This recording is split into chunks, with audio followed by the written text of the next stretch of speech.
That's how I know. That's how I know. That's how I know. That's how I know. That's how I know. That's how I know.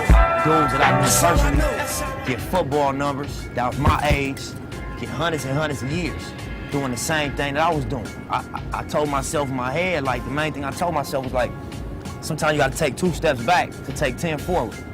I mean, I gotta fall back from having my jewelry, you know what I mean, having my everyday money, riding around the hood on leather and chrome, smoking weed all day, calling the homies up. You got that for me? For sure. Going to pick up 200 here, 500 here, 1,000 here, and that's my day.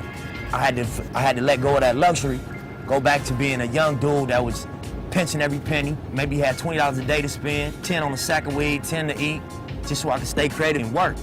And it was hard for my ego. And I was used to being that young fly nigga, take my pick of whatever female I want, at all the parties, all the clubs, the spotlight was on me. I did everything with my process, point A to point Z. I went out and made the relationships with the producers. I took the music into my house, imported it into Pro Tools, graded the shit out, recorded myself, ran from the Pro Tools to the mic and back and forth, bounced it down, burnt it on CD, took it into the street, promoted myself, sold it myself, went into these meetings, articulated my vision to the label, signed the deal, put my first foot forward to the street with my mixtape series.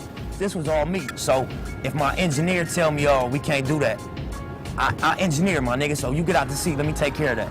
Or if my team say, oh, that's not gonna work. If you go to Queens or Manhattan or Brooklyn and you wanna go to every high school and surround their high schools and really do grassroots promotion, oh, that's not gonna connect.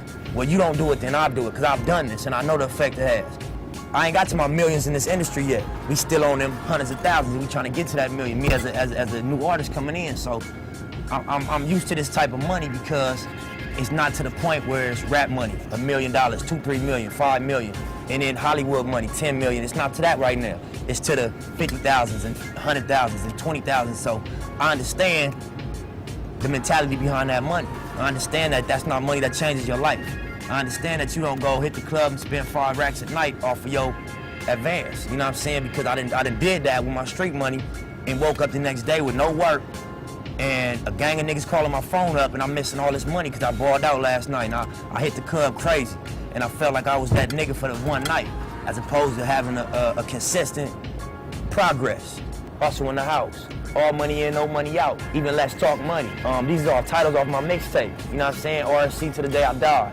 I'm from Slauson. I got a lot of concepts and titles that revolve around the state of this violent world we live in. 1 second, I have this. Yo, so what's good with the clan? Today we're gonna talk about independent artists versus being signed to a label. I'm gonna give you my synopsis on how to be an independent artist successfully and what it's gonna take. And yeah, so right now I'm just taking a little break. We're gonna hit us out the truck. And I'm gonna just give you my perspective on like what it's probably gonna take to get to it.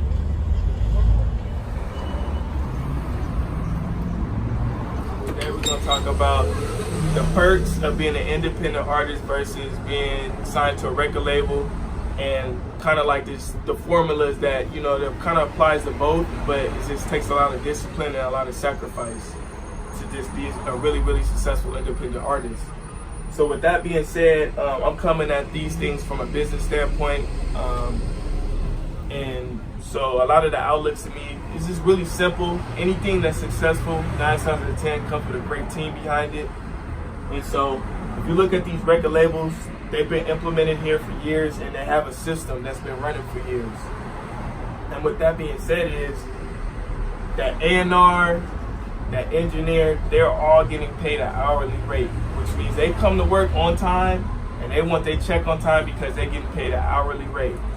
And it's always gonna be a ceiling. Like, that hourly rate might go up a tad bit, but it's never gonna be like, you know what I'm saying? To me, it won't necessarily always play out to something big, like being a part of something big, because they just there to do their job. You know what I'm saying? Then the next artist comes in and he lays a track for him. So what I'm trying to get at is, if you're an independent artist, you gotta build your team, man. Because that's what they did as being a signed artist. They got a team of people that's gonna come in and do a lot of the jobs that you could do yourself, or you can have a team to do it together with you. And so So let's just say you're an independent artist, you have an engineer you enjoy working with. He brings out, you know what I'm saying, the attributes of you being an artist, you know, because when you work with people, it's what's good with it, fam? It's all chemistry. So say you work with somebody, y'all building a chemistry. The end goal, B goal, is to start making money together and start being successful. Because the more you grow as an artist, the more you can pay that engineer. Period. That's what the synopsis of that is. The more I grow, the more I can do for you. To oppose you sign to a label, yeah, that engineer might be able to go get that job and get $15 an hour, but he gonna be stuck at $15 an hour because that label's not gonna use him as like an employee. Like there's no ceilings, I call it. Like there's no sky's the limit. That's 15 is gonna be there for 10 years, 5 years, or whatever amount. Yeah, it might give you a little bonus, but it's nothing gonna be like where it's gonna change your life. And that's the sacrifice that a lot of people don't understand as far as it's being independent. When you independent and y'all try to move as a unit, whether it's your manager or your engineer or your producer, y'all all have to sacrifice, because the mission is, yeah, I might not be able to pay you right now hourly, but I believe you have to pay everybody for their work and their time. But the sacrifice is, I'm gonna pay you what I can, that we can agree on is fair. And once this shit starts to really roll, we gonna just grind it up. And a lot of times that I notice for independent artists is that's the hardest part, man, is building your team. And so when I look at like the currencies and certain people, even Nipsey, like if you notice Nipsey in the last couple years, man, and you go look at his behind the scenes on the interviews and the production, he built an in-house team. And so when he did come to Atlantic, he came with like, not only he came with numbers, not only he came with a plan and a mission, and that was something that was proven, he came with a team. And so that's lost right now, man. People just want to say I'm an independent artist, but people should be saying, you know what I'm saying, like they should be putting more value that it takes a team, man, to really be successful as an independent artist. It's not just me. And so, yeah, man, I kind of want to just touch on a little bit of that, because I've seen both sides. Like I've been inside, you know, the studios with certain artists, and like it's just a machine going, you know what I'm saying? They got an engineer that's basically there for that hourly rate or whatever it is, and then they're gonna keep work. They're gonna work with 5 or 6 artists from that day, and then they're gonna get paid what they were gonna get paid, and that's just gonna, you know, consistently be the regiment of that. You know what I'm saying? To oppose, you could work with an artist that you truly believe in, and if he blow, you know what I'm saying, and he loyal to his soil, you know what I'm saying? In my eyes, man, if you blow something up together, y'all both gonna hold a certain value for life. So for me, you know what I'm saying, like I've seen both sides. I've been on both sides of the spectrum. I've been in studios with signed artists, and I'm an independent artist myself. And like I want to just keep preaching y'all, man, the hardest part is just building a team, man. Once you build a team, I guarantee, man, the results will be seen. Like, it just takes timing, man. And like I said, man, you look at Nip, the best example, man. Like the last couple of years, man, he built that team, and things just started to flourish even more. You know, Nip was talented. He was definitely a visionary, and Nip was just a different type of person. But that being said, you know what I'm saying, there's only so much you can exert into the world as far as energy yourself. So even if you learn how to produce your own beats, even if you learn how to engineer yourself, it's only so much you could do. Where it's like, it ain't about self. It's about finding people that believe in each other and making something great. Like, I always correlate stuff to sports. Like, the team that wins the championship in the NBA every year is the team that all believed in each other on that court. You know what I'm saying? On and off the court, you know what I'm saying? This brothers type thing. And that's the way you got to go into it in any business. And then really, to me, you know, since we talk about music, like the same thing. Like, you got to go into it like, man, this is what we're doing. It can't be no 50-50. I'm doing this over here, I'm doing this over there. Man, it got to be 110%. And if it's not 110%, then things are not going to move forward. Some things are going to be lacking. My bad, I got a FaceTime. But look, the moral of the story is, man, build you a team. And, you know, that's going to be the requirement to doing something great. Let alone you have to be great, but the people around you going to have to be just as great as you. And so, if you haven't built that team yet, you know what I'm saying, and put that in your mindset, that's got to be the plan for things to keep flourishing and building. I just wanted to shed upon, you know, some of these things just because, man, I call it the Nipsey effect. Like Nipsey showed that, like, yeah, it was one thing, like, everything he did, but if you look in the later years, man, he uplifted a lot of people and put people in a position that was willing to take upon that position and sacrifice for the greater goal to kind of like make everything flourish, man. And that's something that I kind of gained from me watching these interviews and watching, you know, just a lot of his old stuff, man. You know, he went from like, you know, saying I got to do everything myself to like, you know, because he had to like last couple years, man, he had the same group of people that was just, it was all for the greater good of the plan, which is like, man, doing something epic, something big. And that's what happened. As you can see, man, his legacy will live forever. I'm pretty sure the people that all worked around Nipsey, you know what I'm saying, a lot of doors got opened because of that. And so that's got to be the mission, man. The mission is to, man, do great things, man, and build up great people, you know, and leave something, you know, on this earth. So just want to shed a little light on that. It's the clan, it's the gang. Man, stay tuned. A lot of new merch dropping, new product dropping very, very soon. I'm always working on something. That's just how I am. But this one's gonna be pretty epic, man. This is something totally left in fashion. But it's something that I believe in, man. I've been working on it, and I'm excited to drop it.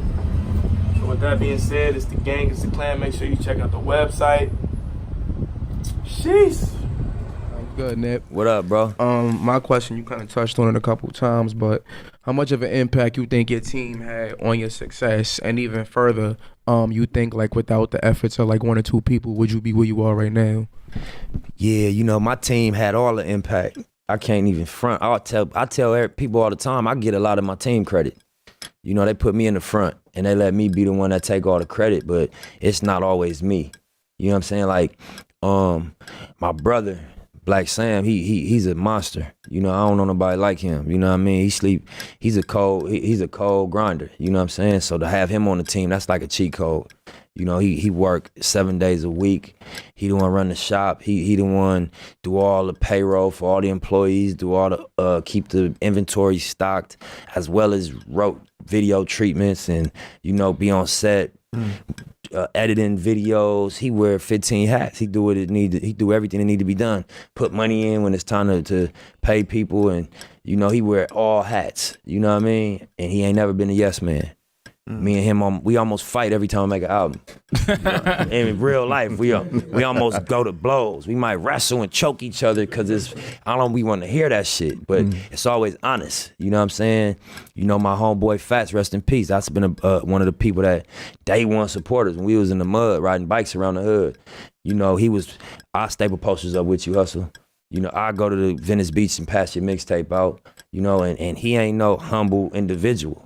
He ain't like a throwaway type of person. That, not to say that job is for a throwaway person. That's not what I'm implying. What I'm saying is that, you know, he's a nigga that got pride and get his own money, but he believes so much that he like, I'm with you and I'm a push. You know what I'm saying? He got murdered 3 months before the album came out. He a owner in the label. You know what I'm saying? He's a owner in the clothing line. And everything, he won forth to everything we did. So definitely Fats, you know what I mean? Stephen Donaldson.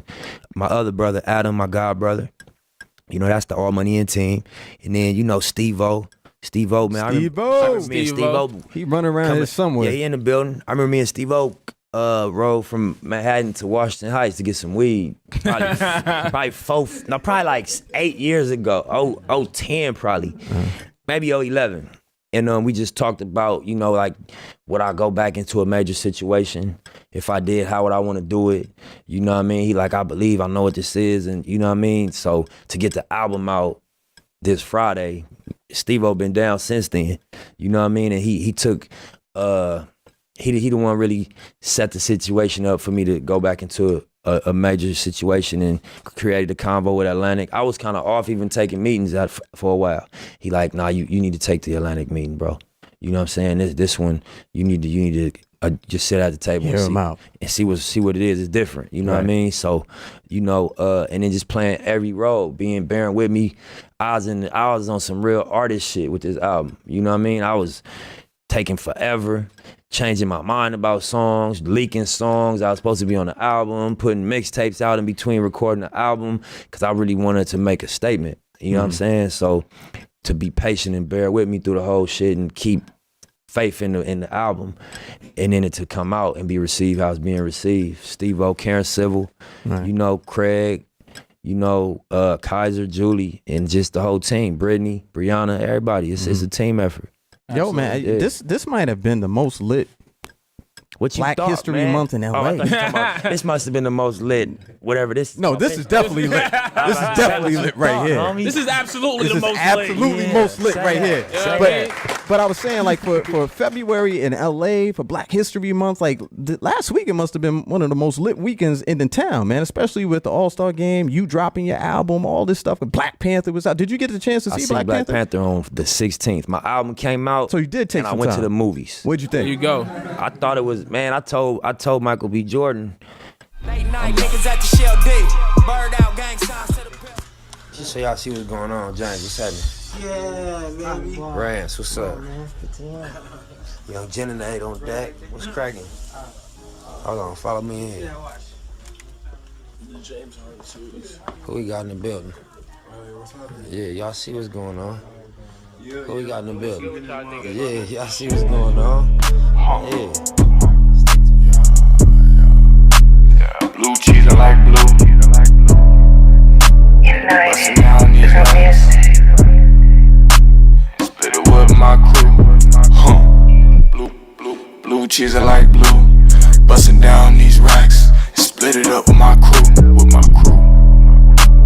Blue cheese, I like blue. Bustin' down these racks. Split it up with my crew. Like all my niggas gotta eat. Cause when we go out, all my niggas gotta feast. Yeah, UTM, I'm a beast. Put the shit on my back. All my niggas gon' eat.